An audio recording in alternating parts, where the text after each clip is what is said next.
ये कहानी है प्रिंस की, जिस पर सबको नाज हुआ करता था। माँ बाप से लेकर सभी टीचर्स को यही लगता था कि ये अपने परिवार के लिए वरदान साबित होगा, क्योंकि उसका परिवार बेहद ही गरीब था। लेकिन प्रिंस पर एक भयानक जिन ने ऐसा कब्जा किया कि उसकी पूरी दुनिया ही तबाह हो गई। माँ बाप, बहन, दोस्त, यार सब छोड़कर प्रिंस उस रास्ते पर निकल गया जिसकी कभी किसी ने कल्पना ही नहीं करी थी। ये सच्ची कहानी है प्रिंस नाम के एक लड़के की, जो कि बेहद ही गरीब परिवार से आता था।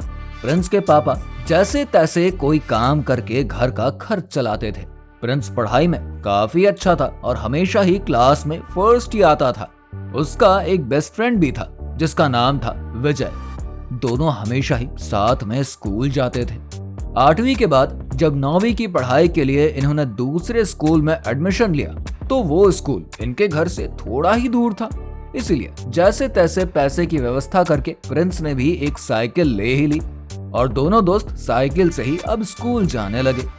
एक दिन जब दोनों स्कूल से वापस आ रहे थे, तो रास्ते में प्रिंस का एक्सीडेंट हो गया और उसके पैर में चोट आ गई। चेकअप करवाने पर पता चला कि हेयर लाइन फ्रैक्चर हुआ है, जिस वजह से प्रिंस को 3 महीने बेड रेस्ट बता दिया गया। लेकिन 3 महीने बाद जब प्रिंस स्कूल को पहुंचा, तो विजय ने देखा कि उसका नेचर तो काफी बदल गया है। जो प्रिंस पहले पढ़ाई लिखाई में काफी अच्छा हुआ करता था, आज वो पूरा दिन पढ़ना लिखना छोड़कर सिर्फ लड़कियों से बातें ही करने में लगा है। आए दिन लड़ाई झगड़े मारपीट करना अब उसकी आदत ही बन गई थी।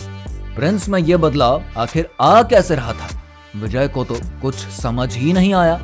इसलिए उसने एक दिन प्रिंस के पापा से बात करी। तब उन्होंने बताया कि प्रिंस आजकल बहुत ही अजीब सी हरकतें कर रहा है। ये पहले जहां पढ़ाई में डूबा रहता था, आजकल इसे पॉर्न देखने का शौक चढ़ गया है। दिन भर पॉर्न ही देखता रहता है। इसने 1 घंटे में ये 400 पेज का रजिस्टर उर्दू में लिखकर भर डाला है।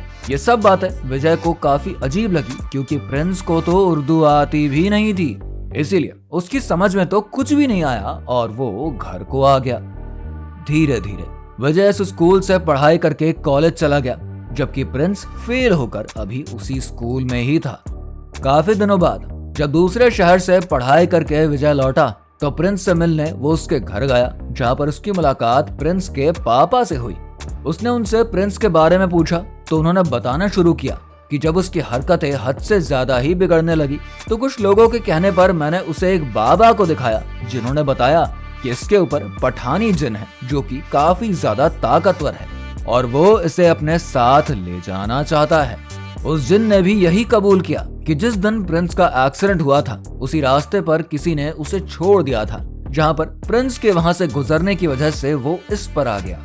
बाबा ने प्रिंस की बाल और दाढ़ी कटवाने को कहा और हमने बिल्कुल वैसा ही किया। कुछ समय तक तो ये ठीक रहा, लेकिन दाढ़ी और बाल के आते ही फिर से वो जिन उस पर हावी हो गया।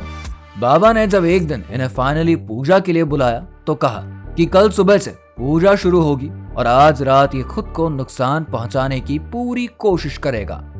ऐसे में तुम लोग इसका ध्यान रखना।